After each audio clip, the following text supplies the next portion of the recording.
오늘 주시는 하나님의 말씀은 잠언 10장 1절부터 8절까지 말씀입니다. 할렐루야. 자, 잠언 10장부터는 이제껏 어떤 교훈 쪽 비유를 하고 그리고 이렇게 조금 설득을 하면서 지혜가 좀 필요하지 않느냐, 지혜를 가져야 된다, 지혜가 최고다, 지혜를 택하면 생명을 얻지만 지혜를 버리고 그 지혜의 반대말인 아둔하다, 어리석다, 이제 그렇게 표현을 했는데, 그 지혜롭지 못한 삶을 살고 지혜롭지 못한 사람을 계속 쫓아가다 보면 너는 결국 스올에 빠지게 된다. 다시 말해서 죽음을 경험하게 된다. 아니면 죽고 싶은 마음밖에 안 들 것이다.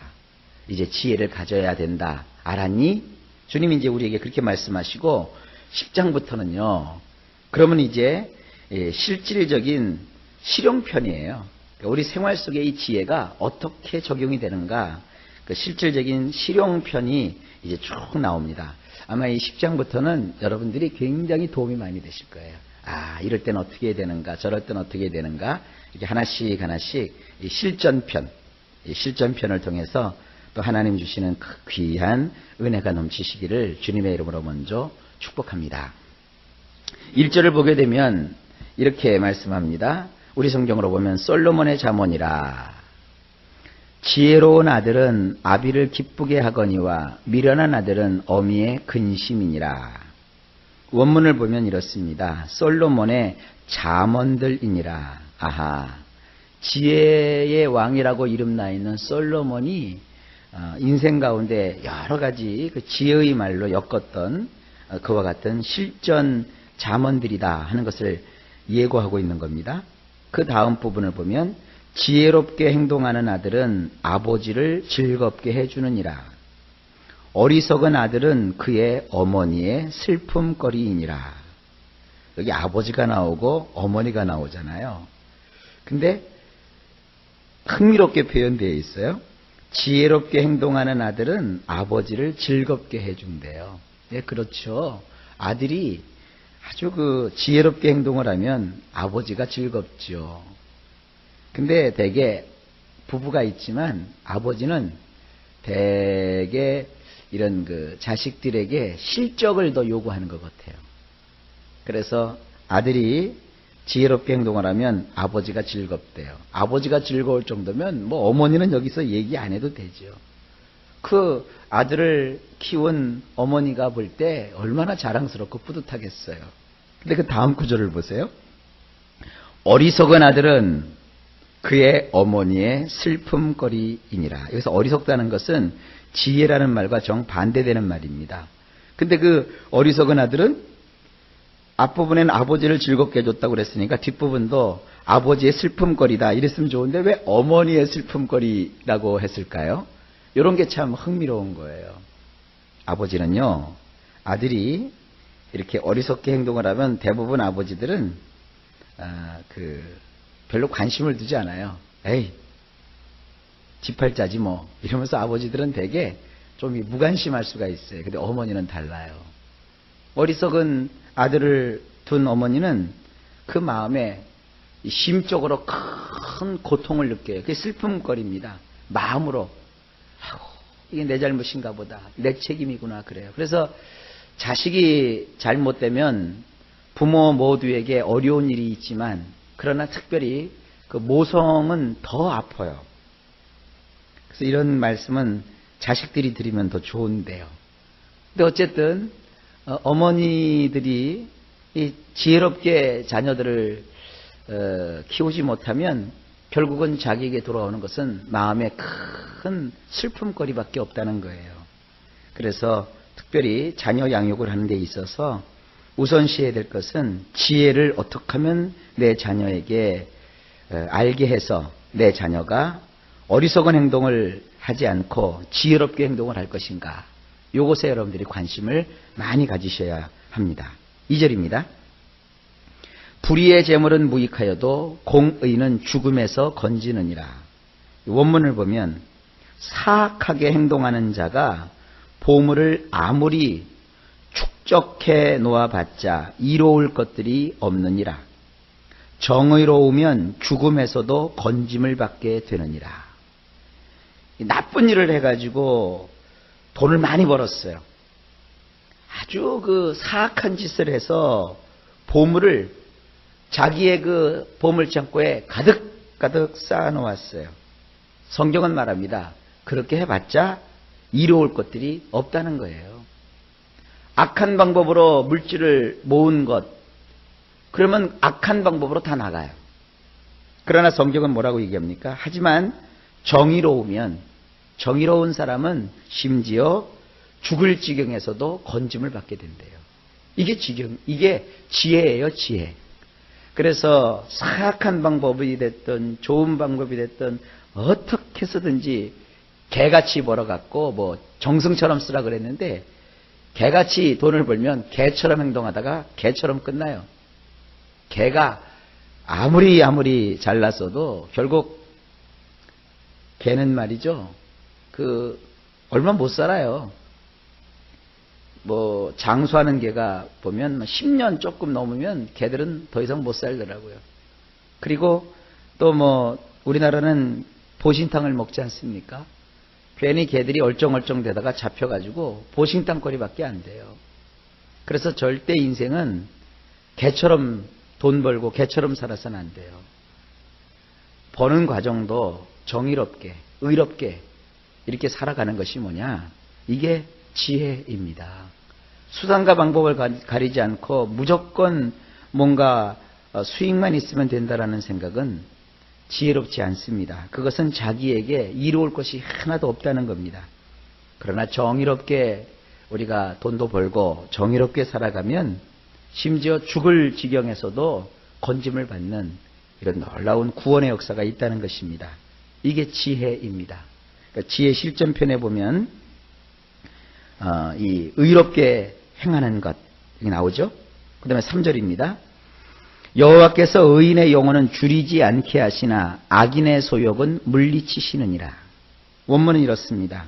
여호와는 의인의 뇌폐시가 굶주리도록 내버려두지 아니하시는도다. 범죄자의 욕구는 그가 밀어내시는도다. 그래요. 하나님은요. 정의롭게 사는 사람, 의로움을 추구하는 사람은 그 뇌폐시가 굶주리지 않게 하세요. 이 뇌폐시는 뭡니까? 육체와 마음과 영혼을 다 아우르는 전 인격을 가리킬 때 뇌폐시라고 한다고 그랬어요. 밥만 못 먹어서 굶주리는 게 아닙니다. 먹을 것이 풍성해도 영혼이 비폐해지면 그 풍성한 물질을 가지고 좋은 음식을 먹을 수가 없어요. 입맛이 있어야 먹지요. 인생에 의미가 있어야 즐겁지요. 그래서 여러분 가끔 텔레비 같은 거 보면 아이고 어떻게 저런 사람이 자살을 했을까? 뭐가 부족하다고? 나 같으면은 평생을 감사하며 살 텐데. 돈 갖고 세상 사는 거 아닙니다. 많은 걸 쌓아놓았어도 마음이 피폐하니까 행복하게 살 수가 없는 거예요. 그러니까 하나님은 의롭게 살아라 이거예요. 의롭게 사는 사람은 뇌폐시가 굶주리도록 갈급해서 어찌할 바를 모르고 괴로워서 견디지를 못하고 마치 오랫동안 굶은 사람이 먹을 걸 보면 환장하듯이 영혼과 정신이 피폐해져 가지고 받아야 될 것과 버려야 될 것을 구별하지 못하는 이런 상태에 들어가도록 내버려두지 않으신다는 거예요. 하지만 죄를 범하는 자, 범죄를 행하는 사람이 뭔가 욕심을 차리고 자기의 마음의 욕정과 욕구를 채워보려고 애쓰고 힘쓰지만 하나님은 그런 사람들을 밀어버리신대요.